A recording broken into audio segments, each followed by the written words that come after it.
What's up, everybody, and welcome back into the Play the Fight Song College Football Show. A lot happened in week one. We can almost close the books on it. We have a game tonight and tomorrow night to wrap things up of week one of college football, but a ton has already happened. Starting on Thursday night, which we'll recap Colorado and North Dakota State. Then we'll go through our main slate of games that we previewed and some notable scores towards the end. This is solely based reactions. Hopefully we don't overreact with it only being week one. Jake had to skip out because he was in Ames on site with Iowa State.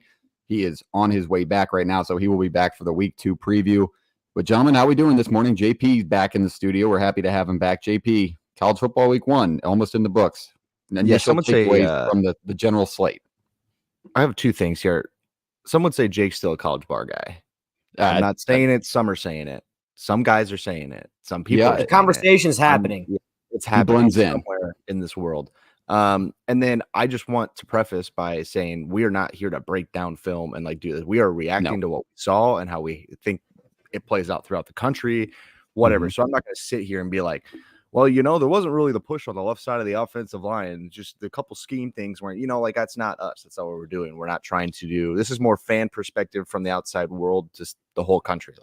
Just want to make that note before we get too deep into this, because I think a lot of people are just wanting to hear people talk about it and really process their thoughts for the week as well. So excited to do this. I think it was a great idea that we jump in and do these every week because, if we're being honest here, the reaction immediately after would be different than giving it about 12, 15 hours. And then you already get plagued with all of the film stuff, the line sucked. And then it's just, what did you see? What did you take away? And you're a fan too. So get in the comments, drop what you think. If you disagree, you say, I thought this. Let us know. That's why we're here. It's a show by fans for fans. You can't hear my voice. It's because I was in Lincoln last week. This is not my normal voice. It's got a little horse in it. Reese, the Qs win last night. Kyle McCord throws for 350 yards. What's going on there? You liked it? Yeah, it was a lot of fun to actually watch.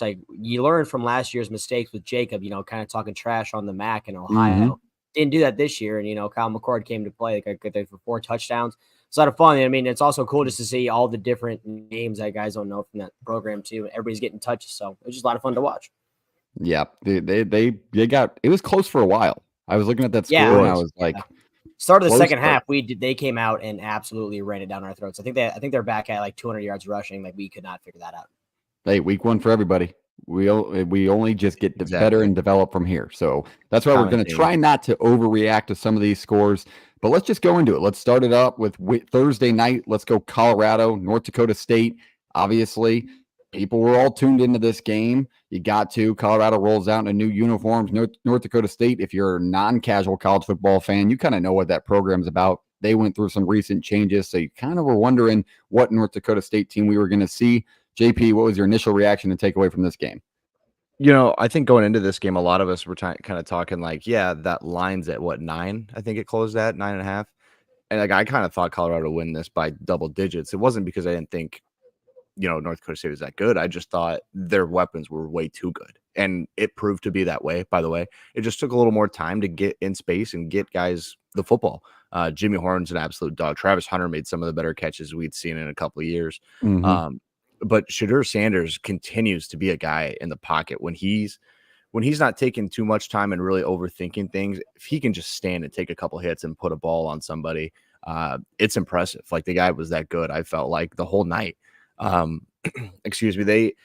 Just the ability for Colorado to really, on the offensive side, not miss a step from last year. And I don't think the offensive line's really much improved at all, if improved at all. And that's terrifying when you get into a Big 12 slate and you're going to get into Lincoln next week where that just can't happen. But Shedeur proved he would take every hit that, whether that was in the chin straight up through the middle or if it was out of the pocket, improvised. The guy took a lot of shots and continued to deliver the football downfield. North Dakota State, I was just trying to pull up the game stats on that. The 2 quarterback system they used, I did not like personally. I didn't understand sometimes. They had everybody set up in a position to win, and they were moving the football. The Miller kid was playing well, and they'd just bring in, I can't remember the other kid's name. He'd come in for a couple, and it never really worked out. I didn't understand the flipping. Omaha West Side product. That's who they were kept bringing in. So I don't know why they did that either. I thought Miller was impressive. That's what I'm saying. It's and he was so good out of the pocket and improvising and making sure, because Colorado's pass rush is better than it was last year, but it's not elite, but they were still getting into the backfield. And so it caused a lot of problems. So for this one, I just think, I mean, you saw what Colorado can do when Shooter has time and then his ability to kind of avoid sacks if he needs to and how many weapons they have, but still entrenches both sides of the ball is my biggest takeaway. It's just still a question mark for me.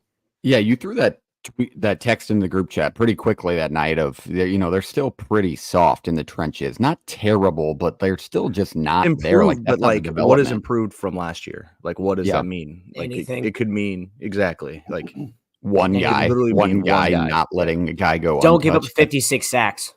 Yes. Insane. That number still will never make sense to me. How does one simply give up 56 sacks with a guy who checks out of a lot of it and get the ball out quick and avoids a lot? Like, I know he caused some sacks last year with just the way he hung in the pocket, but can you blame the guy who's running for his life every time he snaps football? Yes. And it's only, I know you said there's a minimal difference for the better, but how could there not be? But minimal is minimal, because even on a couple of those throws early in the game, I felt like Shedeur was seconds from getting hit. And then he released it downfield for a 70 yards bomb. Like, he was getting hit as he let go most of these deep passes. So it's still that half a millisecond, which helps, but I didn't see the development either. Reese, takeaways from this game. Did the Bison impress you with the new head coach? I really thought they competed just like they would have back in their prime time, except they would have probably won back then. I mean, it was fun to watch. Like, the Miller kid was a baller. Like, the dude was going 110% all the time too. But like, I mean, the big takeaway from this game, let's bet some overs on Colorado this year, because that defense is still not good, and that offense is going to score a lot of points too, I think. Yeah, I don't think they guarded the quarterback run very well. I thought North Dakota State really took advantage of some draw situations or some elongated plays where Miller would get outside the pocket. There were massive gaps in that took some hits too. He wasn't messing around. Absolutely not. Another thing, like Colorado's secondary. Why in the world does Shiloh Sanders have a job? I don't get it. I get why he gets playing, but he's a returner. Awful. He is awful. He's so bad. I mean, last year he had the one pick six that was literally gifted to him on a silver platter, and it was like, oh, here comes Shiloh again. He is bad. That's my take on it. Travis Hunter is really good. There's pieces there. The Wood kid that plays safety opposite of Shiloh is solid. Shiloh is rough, man. I mean, and that's coming from me. I've said this before. Too. Travis Hunter is a very likable guy. I actually do like Travis Hunter as a player, even though he plays for a rival. Like, he's just a likable football player. But am I crazy? I say this all the time, and sometimes I get, hey, you're an insane.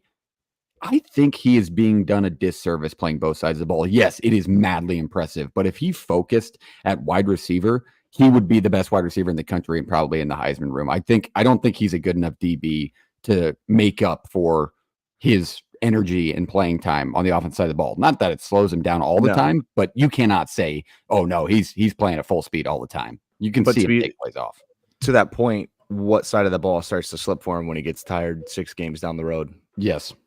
Right. Yes. Like he was good. I mean, I think they kind of took him off offense a little bit last year because the weapons are so plentiful, and maybe that's what they do again. But when he's making those kind of plays on offense, he's a guy that needs to be accounted for no matter what the defense is. Let me ask you this, Jordan and Reese. Let me ask you this.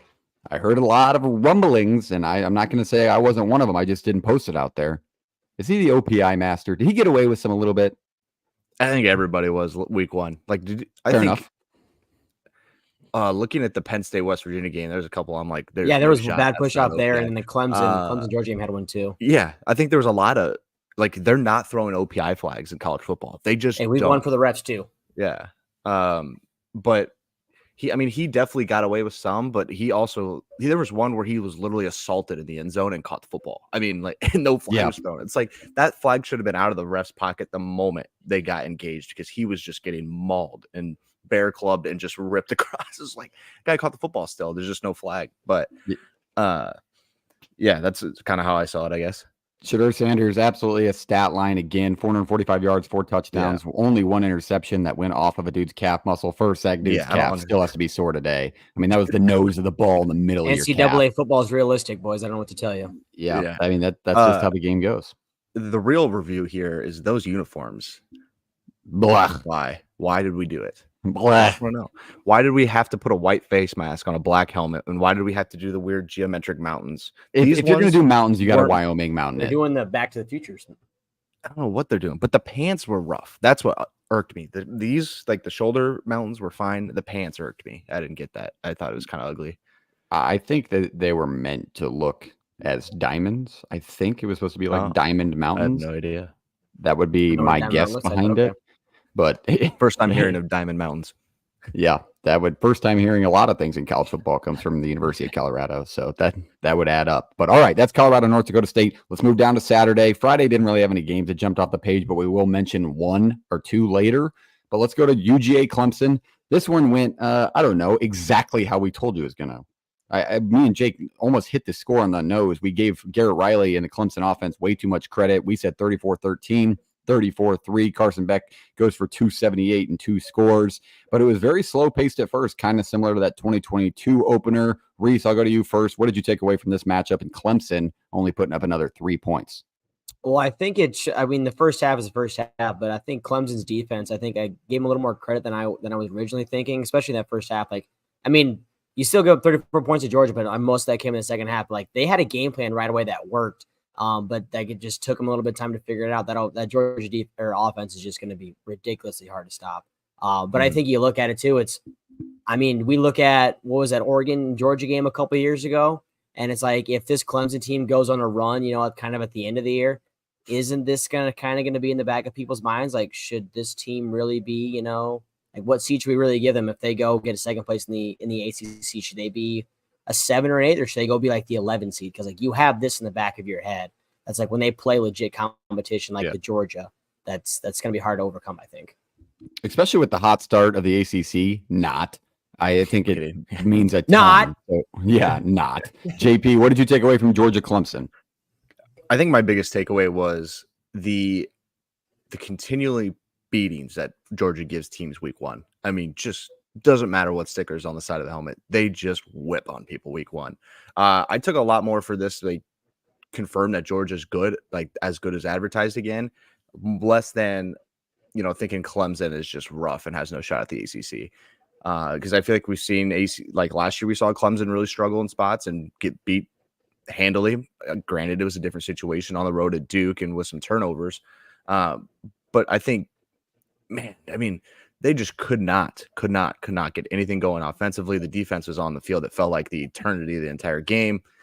You look at what Clemson is doing, and somebody said it, and I'm just processing this still, is that maybe Klubnik's a bigger problem than we thought he was. And I don't think it's just him, because when Maffa runs for 59 yards and your total net yards is like below 40 as a team because you go negative so often, it's not great, Bob. It's not going to get the job done. But I really do wonder if you look at Clemson in 3 weeks, are we still talking about this kind of problem? Like, is it that glaring like it has been in the years past? Yeah, and I think those are both fair points, but I also want to put a little bit of the blame, not early blame. I don't want to say it's going to go throughout the whole year, but you got to think Garrett Riley's job starting to get talked about a little bit. I mean, you bring him in from a team that can't stop scoring ever to open things up, from a DJU offense who kind of had the same stagnant problem. And here you are again, having a same stagnant problem. So maybe it's a head coaching thing, and that's just kind of the style of play that Dabo wants to see from his offensive coordinator. But Garrett Riley has just not done what he was hired to do at Clemson. Like, open it up, throw the ball downfield. I thought Klubnik was going to be able to throw the ball downfield a few times here. He didn't. Check down master, just like the DJU days. I think Clemson fans are getting extremely frustrated with that. Reese, any final comments before we move on to the next game? But this is an ass whooping. Yeah, no, like, my big thing is I just think at the end of the year, man, this is going to be in the back of people's minds if they do decide to run the table in the ACC. I think you have, like, this is a debate we had with Gage last year. It's like, do early season losses mean more? Like, do end of the year losses mean more? I think this is one that's going to be really hard for this team to overcome too. And I think also long term, like, this is a sign where like Dabo is like, I got to start making changes too, especially if they can't have the season they want to have. Yeah, we'll talk about a game later that I think will come into question when it comes to the ACC, and maybe Clemson should be a little bit nervous. Maybe not nervous, but there's another team in the mix there that appears to be a little bit for real after week 1. Not trying to overreact. Again, let me make that very clear, but we'll talk about that one later. I got one more thing to put a bow on it. Go ahead, do it. I thought Carson Beck was way better than people give him credit for. Like, his ability to get out of the pocket and throw on the run and make the right decisions was impeccable. Like, that's a guy who everybody looks as a pocket passer, doesn't move well. He moved perfect. Like, on target, on time, out of the pocket, in the pocket, it didn't matter, nonstop. To like 10 different receivers. He had multiple completions too. And I hope more college football casuals need to come to the realization that it's not the NFL. Like, you don't have to be Justin Fields or Caleb Williams, uberly talented, especially in a system like this. Mhm. If you're in a good system with good schemes and good coaches in college football, you don't need to do the above and beyond. You can literally just do what the system tells you to do and throw for 278 yards and 2 touchdowns and a blowout win against a top 25 team. Yep. And that's just what consistently Carson Beck does. So I assume he'll do the same. And like we predicted earlier, most people have him in New York at the end of the year. This is a good start against a good team in week 1. All right, let's go to the next one. Let's go West Virginia and Penn State. This one got delayed for quite a bit of time and actually knocked my Huskers off the main Fox network for a little bit. So that messed up my recording of the game. We'll move on from that YouTube TV. But Penn State rolls in and handles West Virginia once again, 34-12. Hate to say I told you. I hate to say it. I don't hate to say it, actually. I love saying it. Penn State looked good. Drew Aller kind of opened it up, threw the ball downfield a couple of times. Maybe you guys are right. They got away with some offensive pass interference a few times, but 11 for 17. He only threw the ball 17 times, 216 yards and 3 scores. Penn State will take that very often. This is a massive win to start the year. JP, your thoughts on this matchup? You can't run the football, can't win football games if you're West Virginia, and they could not run the football. And it was time for Garrett Green to sit in the pocket and make plays downfield with his arm, and he's never proven that he is that guy. Like, he is off play action when things are rolling on the ground, but if it's not, he has not been that pocket presence that's just been perfect for them. So he can't run the football, can't win the football game, and Penn State really bowed up and was good on the defensive line and in the front 7 as we thought they might be, but even a little bit better. It felt like it was dominant, to be honest with you, in some spots. Aller, like you said, threw it 17 times for over 200. Well, that's what happens when guys get schemed open and you help a quarterback out a little bit. I mean, he hit guys when he needed to. He probably would have another touchdown, but they had the 2 quarterback system rolling and they brought in the backup and he threw one. So it's like the guy continually hit open guys and it was impressive. I think this team is going to be really good and the schedule helps them a lot if they want a shot at Indianapolis in a Big Ten title, or 12-team playoff feels a little more legitimate. And again, they did beat up on West Virginia a season ago, and that still, we went down a couple weeks and Ohio State handled them, Michigan handled them. Penn State is just, if we can play a little better offense and hang in those games, I feel like we're going to get a completely different team. Yeah, big time start for the new offensive coordinator.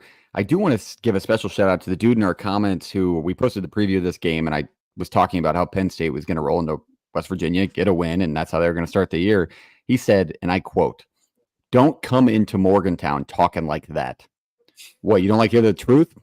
Because they did it to you last year, and you escaped somehow with 9 wins in close games that you probably shouldn't have won 7 of them. People get so offended, like if you just don't pick their team to win. And also, is that true? If I roll into Morgantown and I'm like, oh yeah, no, I think Penn State's going to win with no skin in the game, they're like, I'm going to beat your ass, dude. Like, West Virginia is the best team in the country. Here comes a comment in from Dominic. The calls all game were so bad for both teams. I don't know how they give West Virginia that first down, even after it showed in the replay. Yeah, I think it was a fall camp for a few of the refs there. Yeah, I think it was fall camp. Week 1 for everybody. Nobody's perfect. Wasn't that a touchdown that they gave him late? Yeah. He like fell and like the ball was tucked, and I guess it just. I would assume that's the one he's talking about. But I think after a 2.5-hour weather delay, this game, I think the full clock time, including the delay on it, was ridiculous. Because I know I was trying to tweet our final score graphic from inside Memorial Stadium, and it was nearly impossible.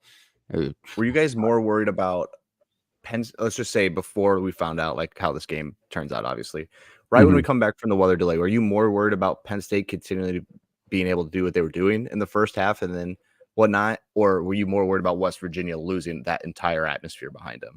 I was more worried about the atmosphere. Plus, West Virginia couldn't run the ball effectively beforehand. If it's a weather delay, you got to assume that Fields taking some damage, or at least is a little bit different than beforehand. Yeah. And then all of a sudden, you're asking him, "Hey, now establish the run game." Yeah, that was weird. Reese, did you?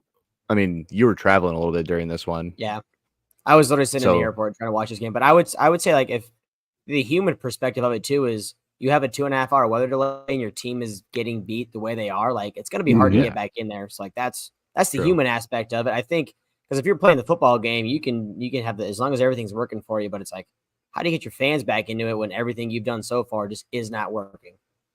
Yeah, it had to have been hard coming out of that locker room if you're Neil Brown trying to get that team ready to roll again. Yep. Penn State was probably feeling good, like, hey, let's have some fun. Like, this feels like a scrimmage. We're going to run the football really well. We're going to hit open guys. We're going to play great defense. And they just, controlled it start to finish, it felt like. Tough start from the Mountaineers. We'll see if they can bounce back and sneak through another schedule through the Big 12. But that is that one. Let's move down to the one I wanted to talk about. My God, I gave you Florida plus 2.5. This was my dog's dog of the week. Rough start. It's week 1 for everybody. We'll bounce back and probably win the dog's dog again. I had Florida plus the 2.5. Wouldn't even have worked if I had a plus 10. Outright winner. So 41-17. Miami rolls into the swamp and dirt wipes the Gators. What a bad start on the toughest schedule we've probably seen in a long time in college football. But I think the bigger takeaway is Cam Ward doesn't give a shit who he's playing. 26 for 35 for 385 and 3 scores. Also, his words after the game, those are fighting words to the SEC. And it was mad impressive. The entire performance from that Miami offense and their defense, I thought their secondary was outstanding. JP, what did you take away from this game? Yeah, Cam Ward looked like he was worth every penny that Miami gave him. Let's be honest, they gave him some money because he skipped out on the NFL. He said he was going to go do that. And he continually out of the pocket, in the pocket, on the run, on time, nonstop was hitting guys open and throwing guys open. Like, he made a mistake early. That was like, why are we throwing late across the middle right there, sidearm? But then he would make plays later and it was like, what in the Sam hell? Like, that's a dot. There's no reason a ball should be thrown that perfect. And Florida looked lost. It wasn't. And then half the time there was just guys wide open. Like, it was easy pitch and catch. And Restrepo's a dog. He made a couple catches. I was like, there's no reason somebody should be able to lay out and make that kind of play. He probably should have had a passing touchdown too, for being honest. He missed it by that like one. an inch. But Miami and Damian Martinez, like, we're going to talk about how good the pass game was. It's because it was that open. Like, Damian Martinez only had 65. Ward had 33. Like, I was expecting, if we're going to run the football well as Miami, like, he goes over 100 anytime you want to win a football game to this extent. That's just how good the pass game was and how open it was and how rough Florida was in the back end. I will say, in talking Cam Ward, I bet against him after I stood up for him over the last 2 years at Washington State, and he made me pay for it. And if you watch the game, I was so impressed with the poise of Cam Ward. It seemed like, Reese, you mentioned it in the preview. This is probably the toughest place he's played. So we thought, dude, he was like jogging. Like, if he made he ran in for a touchdown, or if he scrambled out of the pocket, he would jog out of bounds. I got to make a point out of this. Cam, please run out of bounds. Do not stop on that sideline like you do sometimes. And some dude is going to light you up one day. And I don't want to see that happen to you. Just run out of bounds. You don't need to walk out of bounds, dude. That's one of those things where jogging. Is it confidence? Is it a little arrogance? It is. I think it was a little bit of both. I think it was. But when you roll into the swamp, you need that a little bit. And that's there's also sometimes where he stops. Like, he could go 3 or 4 more yards if he just decides to run, but he stops and he decides to walk out. Dude, take the yards. Confident. He really did. And then afterwards, he says to the Swamp fans, he was like, "Hey, it wasn't that loud in there, man. Like, you got to be loud when we're in the huddle, not just over the ball. I played louder places, Oregon and USC." He said that USC was a tougher place to play than the Swamp. Come on. That's fighting words. If you're a Florida fan, take that. You should take that 100%. Well, good news is USC fans weren't tuned in. It was Saturday. They were on the beach. Like, yes. I hate that argument. I hate that argument. Oh, we will bring that up. But speaking of USC, let's throw this in there right now. Quick plug. USC, LSU tonight. Viva Las Vegas, 6:30 p.m. Central. We did preview it. It's streaming live on our YouTube right now, so check that preview out. We've been nailing them all weekend. Jake's red hot. I'm surprised he didn't jump in here on a phone call on the ride home just to tell us how good he is. Yeah, maybe. If he got mad last night, I sent him a quick text that he put the Iowa State rolls in his Snapchat story, and I responded, Iowa State, quote, survives. And he was not happy with me. But a little chirp at Jake there. It was an odd game. It was a very odd game, but that's what North Dakota does. Nebraska just did the same thing 2 years ago. But all right, let's go back into Miami and Florida. Ending takeaways, is Florida shit going to hit the fan? Like, is the 5 wins out of like the question now from what you've seen? You can't get beat like this. This was never in the cards. If you get beat close, it's different, but you get beat down like this. Sorry, I'm rewatching Colorado State, Texas up here too. The blowout. It felt late, like they just kind of gave in.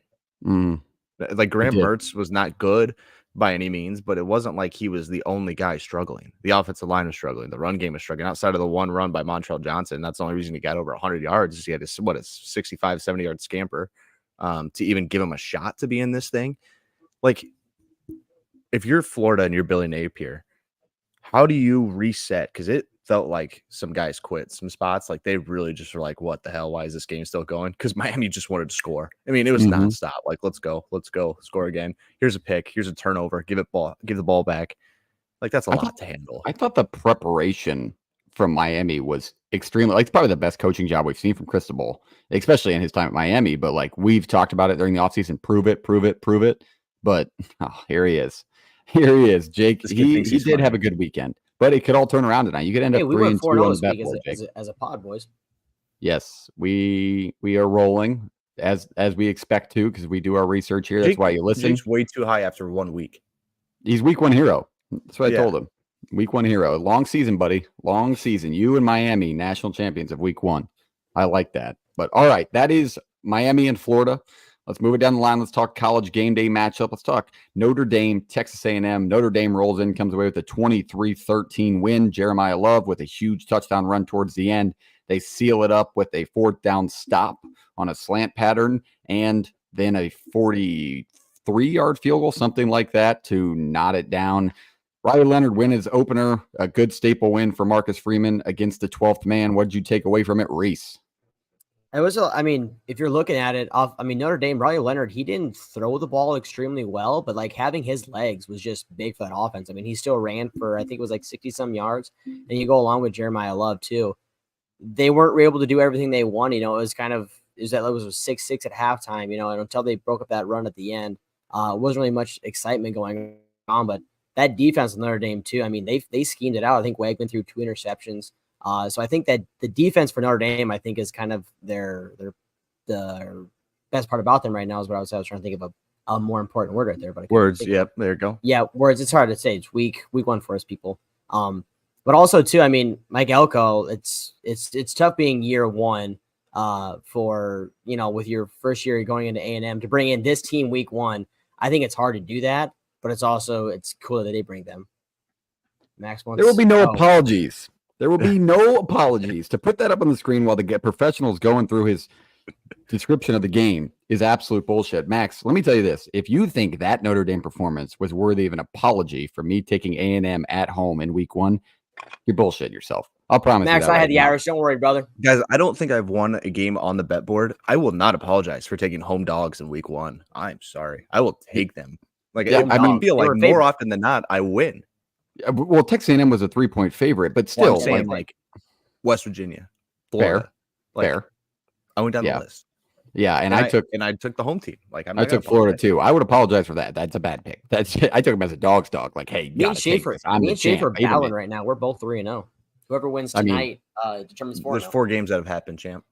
Max, yeah, I know. I'm saying we're 3-0. And the next game happens, we'll determine 4-0 or 3-1. Look, Max, you're just lucky that this was probably the toughest game on your schedule. Join a conference, and then I'll start apologizing for week 1 wrongdoings. But this was you throw all your chips on the table if you're Notre Dame in this game. This locked up probably one of the biggest games on their schedule that could lock up a playoff bid on its own.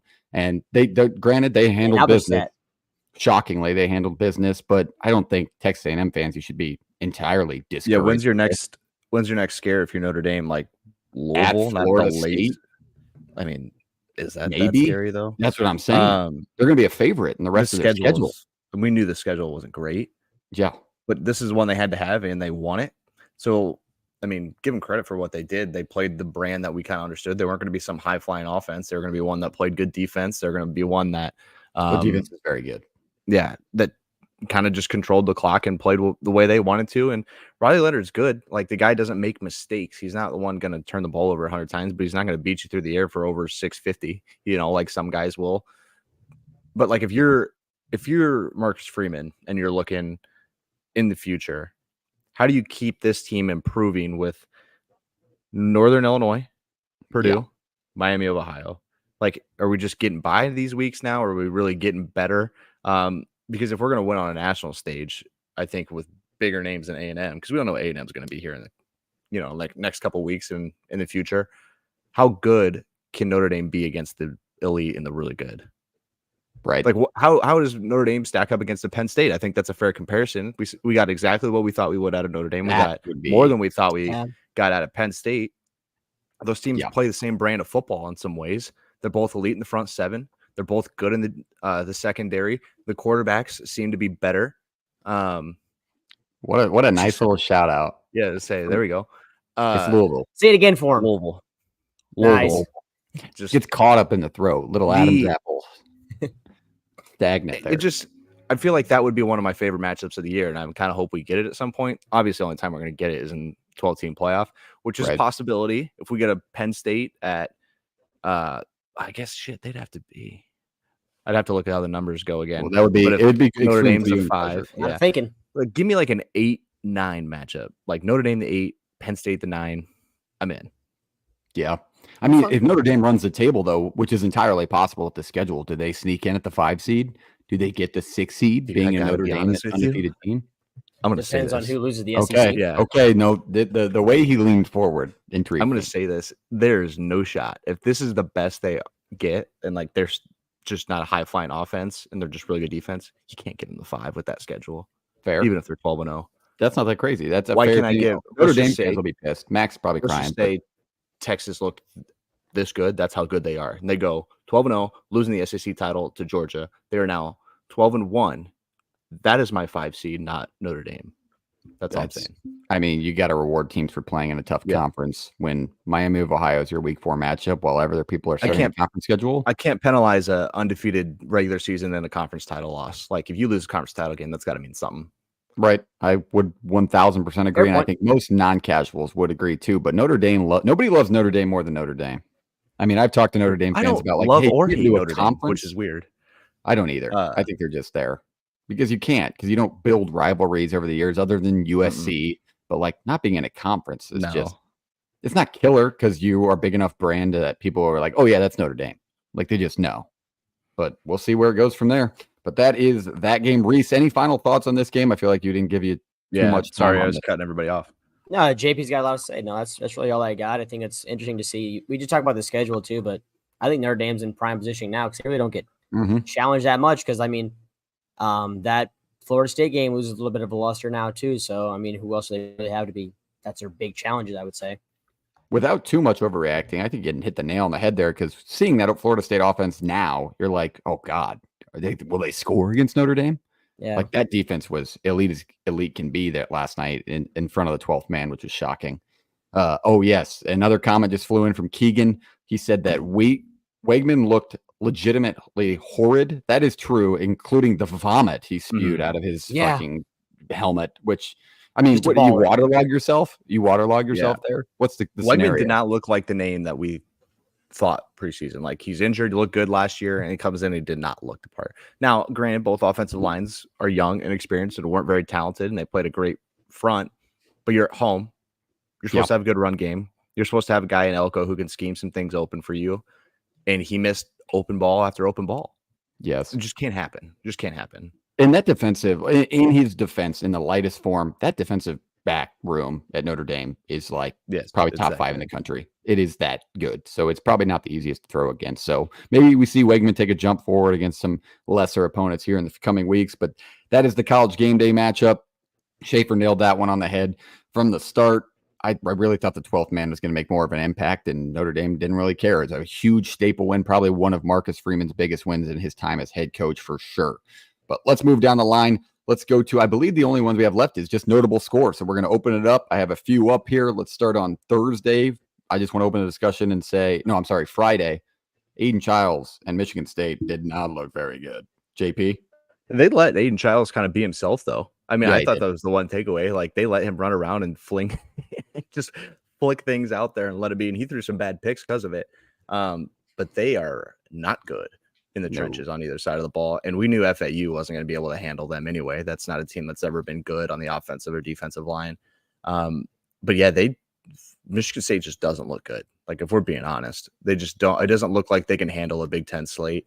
And Childs is, I'm happy they let him do that and they didn't bottle him up, because I think they're going to need him to be off schedule and make some insane plays.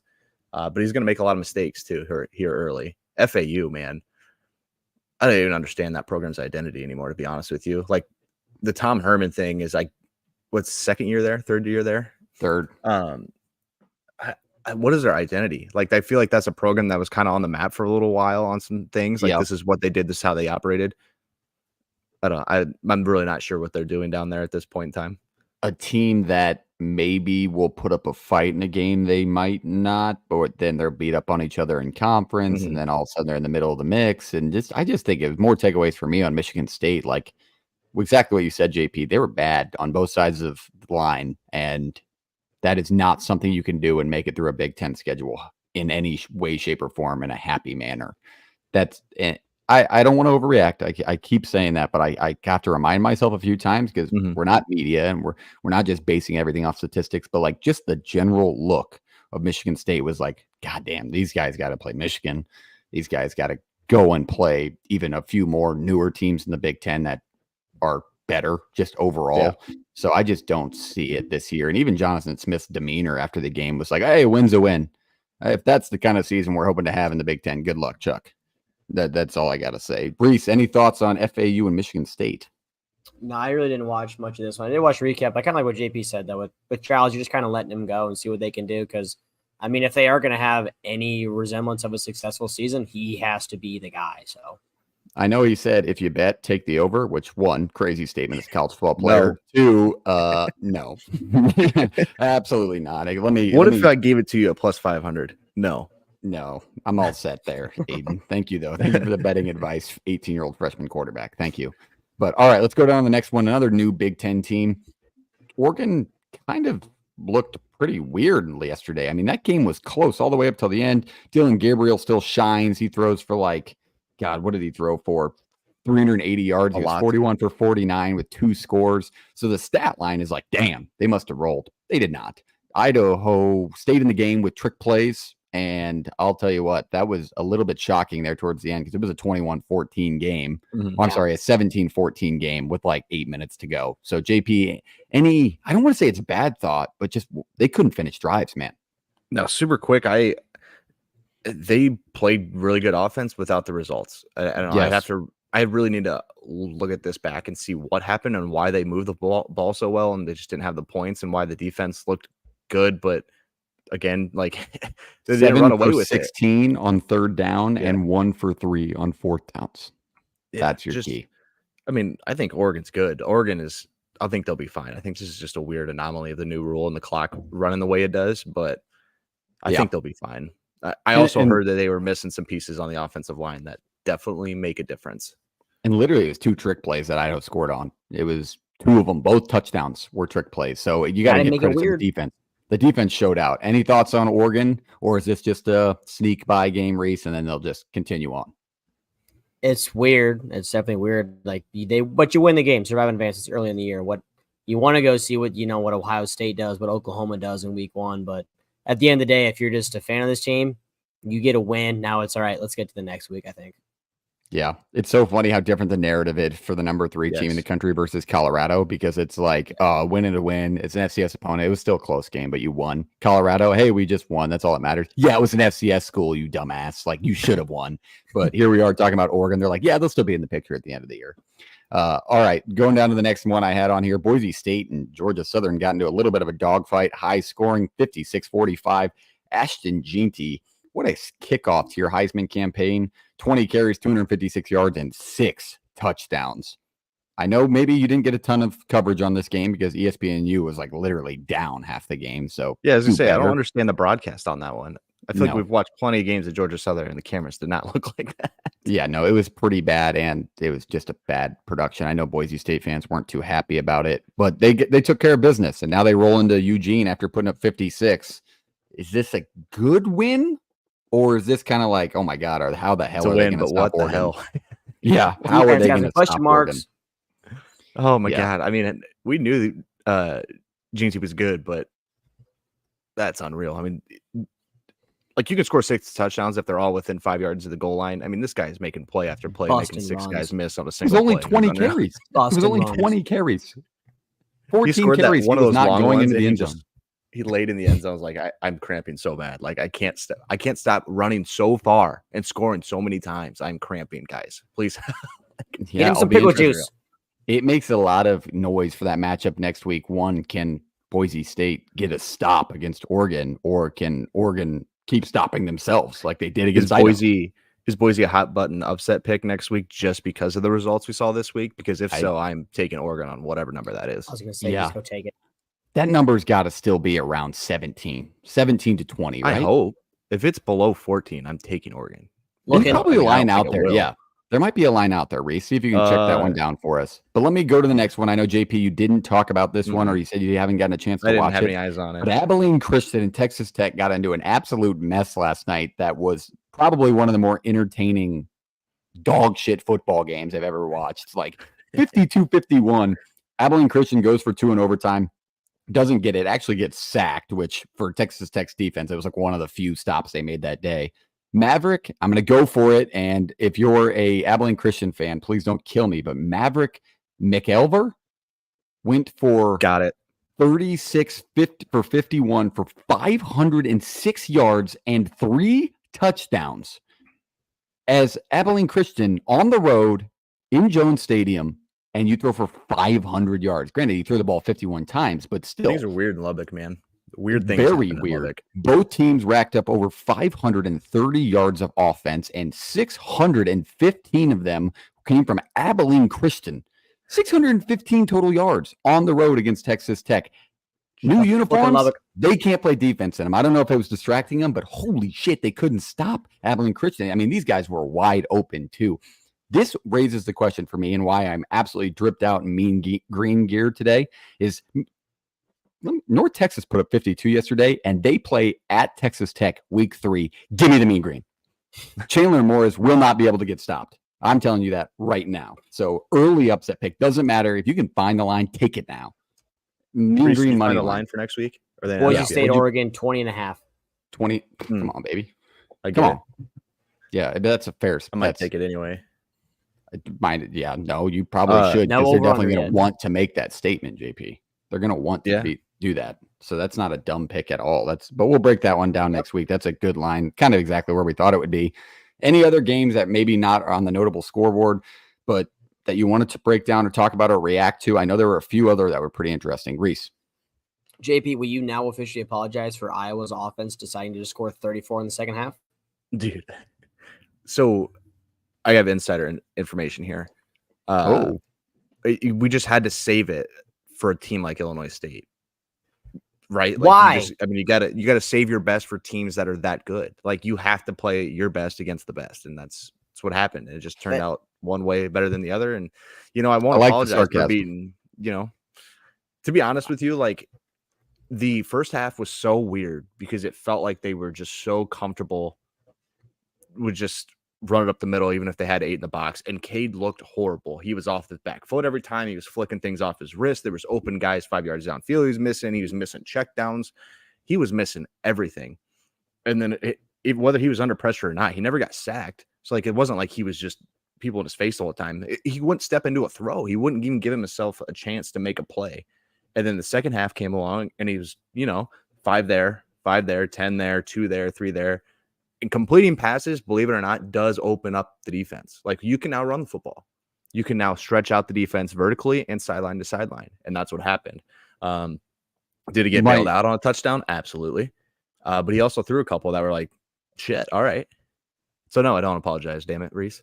The question that raises is, would you take more encouragement from Cade McNamara being kept in that game, or discouragement from the Brendan Sullivan side of things that, holy shit, we still cannot score in the first half? Maybe we should try a different quarterback. I don't think it ever crossed their mind. I think a lot of people were like, okay, like let's turn the page here a little bit. Let's give it a shot on both sides. But they came out in the second half and it was like that. Like if it would have continued to struggle, maybe he comes in quicker. But I mean, the moment the second half kicked, Cade looked good.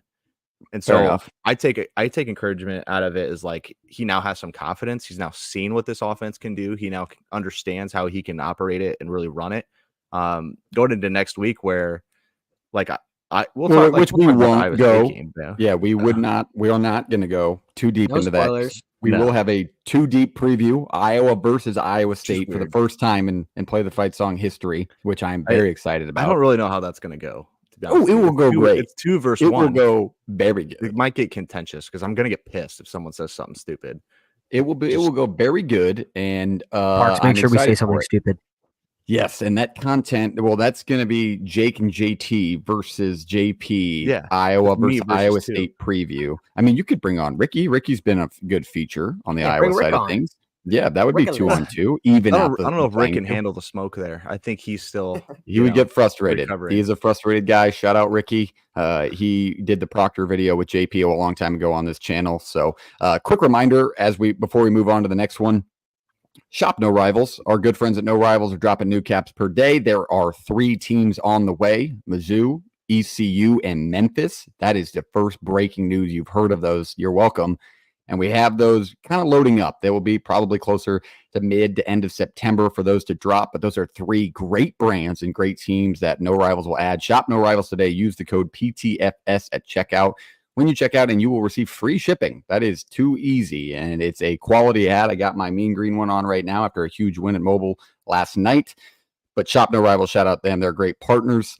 Also, check out our fan perspectives. I know the Nebraska channel, I'm giving away a No Rivals hat if you nail the scores on the head. Unfortunately, we had a guy miss it by 1 point last night, so we'll see you next week. But Jake does a great job on the Iowa State side of things. And like we said, they will combine for the Cyhawk preview this week, and that would be fun. And it's going to drop tomorrow. So that is good news for all college football fans, as we will have content dropping every day, and you will have a game that night. Any other games you want to break down, Reese? I know you had your hand raised. Was that just the question you had, or is there any games? Yeah, just one. Okay. Michigan. Yeah. How about they not starting Alex Orji? None of them look good. It doesn't look like they have any vertical threat. It doesn't look like they have any care in the world to even make a straight drop back passing game, anything other than play action. The defense is as good. I think that defense is that good. Yep. But is Michigan going to run the football the way they had the last 2 years? No, which makes it a problem if they're that bought into it. I was listening to some reaction stuff last night and just kind of understanding why Michigan looked the way they did. Like, they sold out to like be this heavy run team and didn't even like attempt to make the passing game better. It's not like they have better passers than JJ McCarthy, in my opinion, in the program, but they're not ready for that. They don't scheme that thing open. So I'm worried about Michigan, to be honest with you. That's why I was never high on them to start the year. I think a lot of people are just like, oh, they'll just do it again. I'm like, I don't know if they will.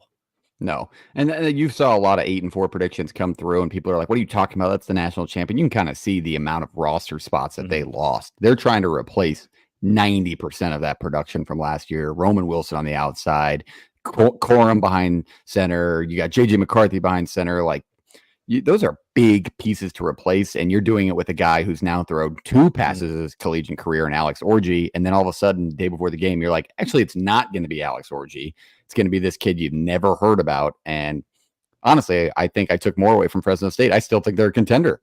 I really do. I think Mikey Keene was still the leading passer in this game. Mikey missed some open ones. Yeah, he did. It was week week 1 for Mikey, Johnson, but he's still good. He's still very good. And Fresno State's a good program. So ending up winning 30-10, it was closer than that. It was closer than this final score gave. Well, it was 23-10, and then Keene threw that. I mean, just boneheaded. Yeah, it was. To Will Johnson just sitting there. It was me. If I had a video game controller in my hand, that was me. That was my me decision. You got the X button and the A button mixed up, man.